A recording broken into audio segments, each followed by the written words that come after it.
One of the great things about comics is the good ones, and you're one of the good ones, have a real sense of what's going on with their audiences and across the country. And I'm curious, especially about U.S.-Canada relations right now, from this side of the border. What are people feeling? Well, the fun part is touring this country right after Trump's inauguration, and seeing these tariff wars happen as I'm touring the country. I've never seen Canada so patriotic. I've never seen the country so united, towards one goal. And even Quebec, that's how patriotic everyone, even Quebecers are feeling Canadian right now. And you feel it, it's in the air. You feel it, it's present while you're at the shows. I think you can feel the pulse of a country when you tour it, and you can see what's on everybody's minds.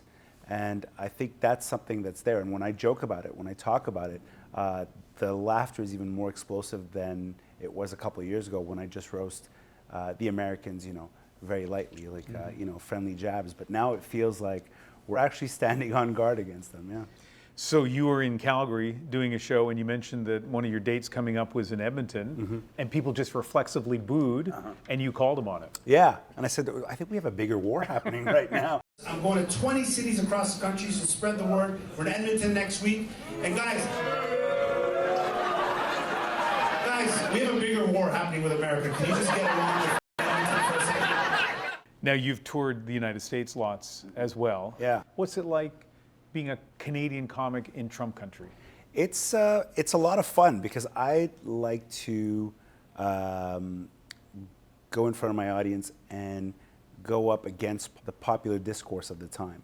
And I think there's something fun about challenging your audience and also figuring out where everybody stands. I mean, I remember touring the US last year and being able to call the election, knowing exactly how everyone was going to vote and being surprised at some of the reactions that I was getting depending on which way my comedy was leaning. Because I tend to attack everyone in every side.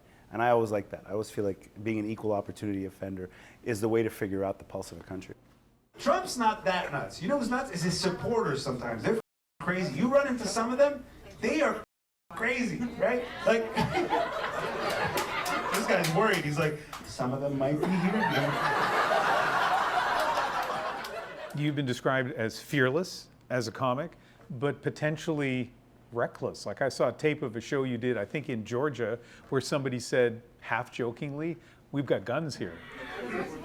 There's what? Right to carry guns here. Okay. All right, cool. Look, she's like, she's like, be careful. Like, she kind of like give me a peripheral threat. She's like, be careful, we're allowed to carry guns. Daddy, come to the punchline.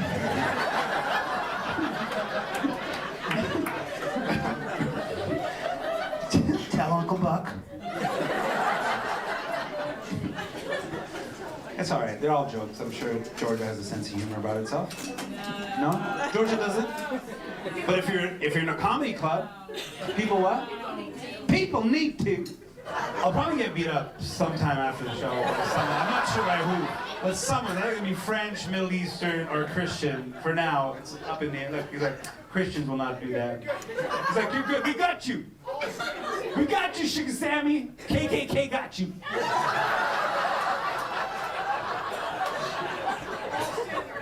It's just a joke. It's just a joke. Thanks, man. You got my back. Right? Please. I always like to get myself in trouble on stage and then figure out a way out, It's like, and I love having that sense of fear and excitement in the audience where people are always wondering, how's he going to get out of this one? So there was a moment where, again, in one of these US shows, one of your audience members, whose name was Idris, said, hi, and you were talking to him, and then a woman in the crowd shouted out, immigrant. Yeah. And then you took her on. What's your name, sir? Idris. Look at this. Beautiful. Oh, Trump supporter. Who said immigrant? Was you, miss? Sir, are you an immigrant? Yes. But you have your papers. Yes.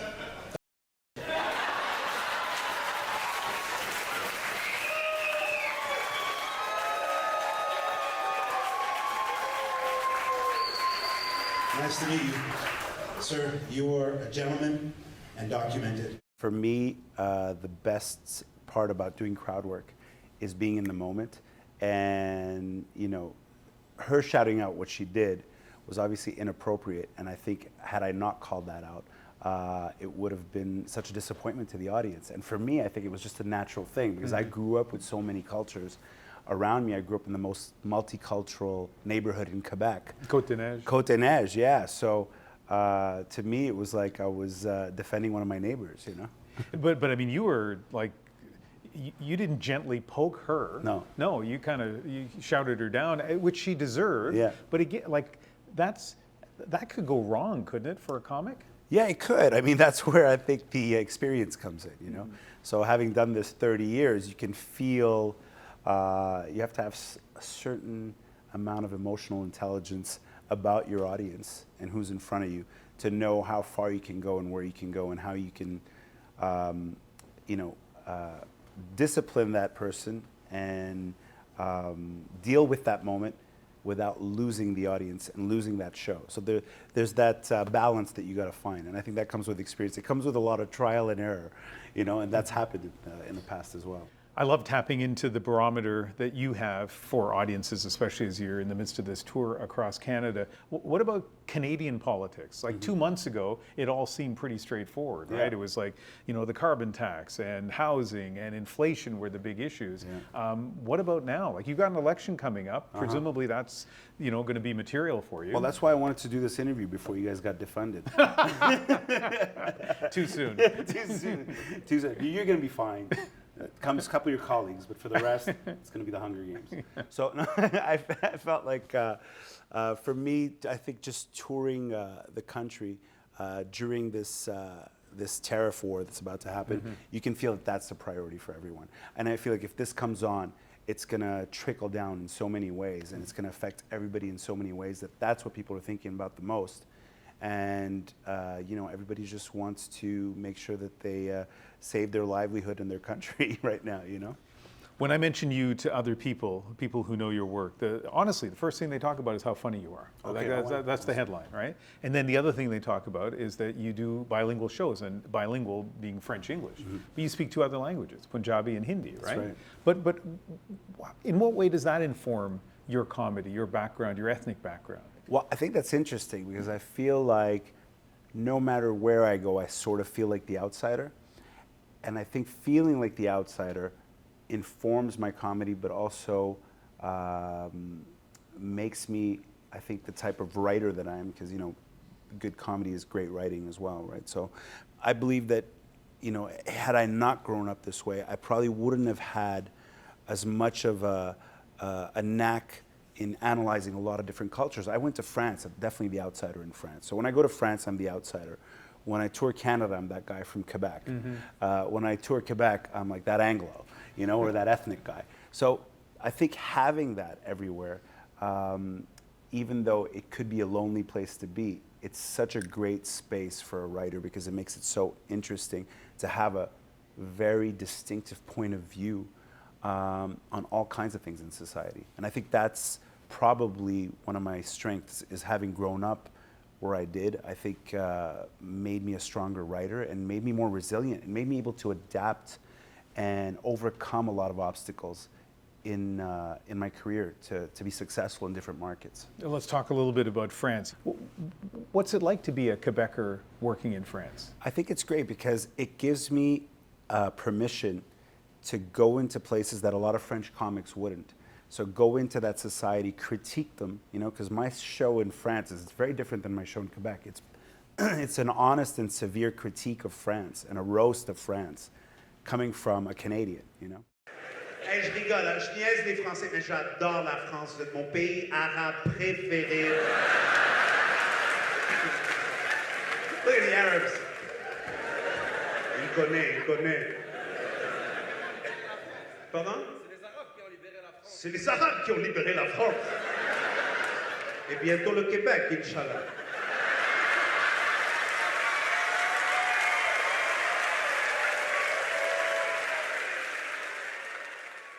I mean, do you feel any sort of lack, I feel like the answer to this is no, but any lack of confidence to be like a foreigner to go into France and be critical of them? No, I felt like You love it. Yeah, I love it.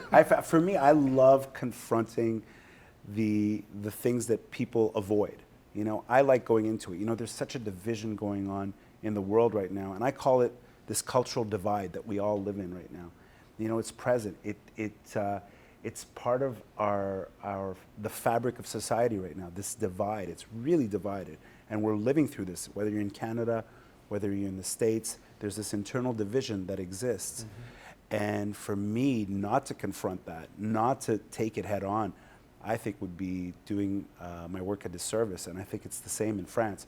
Going in there and talking about those things that are very taboo is fun as a foreigner, because if they get angry, you can always leave. And I assume that there are lines that you won't cross. I mean, there's some comics who feel like there is no line, but although now maybe not. Well, I think it's not about whether or not you cross lines, it's how you do it. So for me, it's always addressing things honestly, but also doing it in a tone where it's optimistic. So people leave the show joyful. They don't leave thinking that was very mean-spirited. They still leave going, I had a great time, I was laughing, I feel a lot lighter than when I came here. You know? We're living in a time of cancel culture, and you're doing these live shows, you're doing unscripted crowd work. Do you live in fear of cancel culture? No, because there's nothing you can cancel me from. What do you mean? I mean, we're in Canada. What are you canceling me from? CBC Gem? City TV? Crave? I cancel myself. No, I mean, I produce my own tours, and you know, I think I've created a structure for myself. He's still laughing. I've created a structure for myself where I'm able to work in such a free way, in such a liberating way, that I think, you know, I think it's, for me, that place that I've always wanted to be as an artist. And as stand-ups, it's the most democratic art form, right? Because most of the time, you know, you'll see something in the news, and that evening you can bring it up on stage without having to filter it through, you know, a board, a committee, some producers, human resources. You're up there, you can sort of comment on things as they're happening and in real time. And I think that's the great part about being a stand-up comic, is you can really just be up there and talk about those things that everybody's afraid to talk about, be that first one to unpack these issues, you know? And I think that's one of our roles in society as comedians, is to do things like that. So let's finish this with me asking you a little bit of advice, again, in your role as somebody who observes society. In these divided times, in your personal life, in my personal life, how do we bridge the divides, whether, you know, at a dinner party or just a group of people, when people seem so polarized? How do we deal with that? I think the key to that is being open to dialogue, being open to conversations. I think a lot of times what happened in the last few years is people would avoid people that didn't think the same way they did. And I think the way to bridge these gaps is to welcome different conversations at the dinner table, on television, in the mainstream. And I think that's the reason why not only are people divided, but media is getting divided. So you're seeing, you know, traditional media only welcoming certain types of guests, and then, you know, these podcasts that are blowing up, only inviting these certain type of guests. And I feel like there's that show missing in Canada that could be broadcast everywhere, hosted by a comedian that unites everybody. Excellent. You are funny, you're fearless, and you're insightful in multiple languages. It's really nice to sit down and talk with you. No, same here, thank you. Did that work? No.